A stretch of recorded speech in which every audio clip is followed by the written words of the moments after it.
On October 24th, 2000, something happened that nobody could have predicted.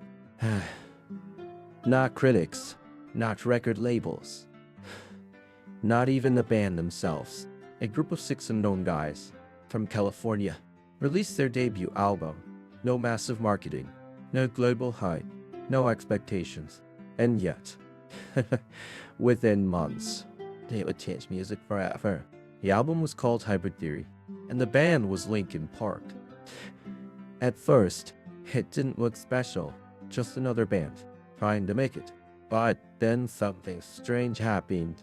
People didn't just listen, they felt it.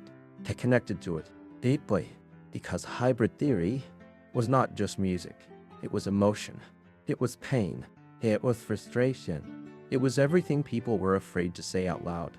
To understand why this album mattered so much, we have to go back to the 1990s, a confusing time. For rock music, glam rock was gone. Grunge had already peaked.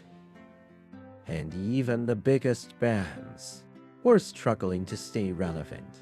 The industry was changing, but nobody knew what came next. And then, a new sound started forming. A mix of genres, a collision of style, metal, hip-hop, electronic music. It was messy, unpredictable, but it was real. Bands like Korn, Deftones, and System of a Down were already pushing boundaries. Even then, something was still missing. Something more emotional, more reliable. And that's exactly what Linkin Park would bring. But before the success, before the fame, before the millions, there was failure. A lot of failure. It all started with Mike Shinoda, a young artist with a deep love for music. He grew up between two worlds, hip-hop and classical piano. That combination would later define his sound. In 1996, he created a band called Arrow. They recorded demos in a small bedroom. Cheap equipment, big dreams. They truly believed they had something unique. The world did not agree. They sent their demos to labels again and again. Rejected, ignored, completely overlooked. Years passed. Nothing changed. The frustration grew. And then, the breaking point, their singer left the band. Everything started falling apart.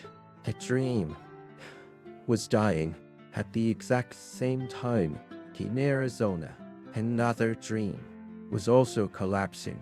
Chester Bennington, a voice filled with emotion, pain, and raw intensity. He had talent. Real talent, but success still out of reach. He struggled. Not just with music, but with life, addiction, self-minus doubt, pressure. It was all there, and eventually, he almost gave up. He got married, started working a normal job, trying to move on, trying to forget the dream.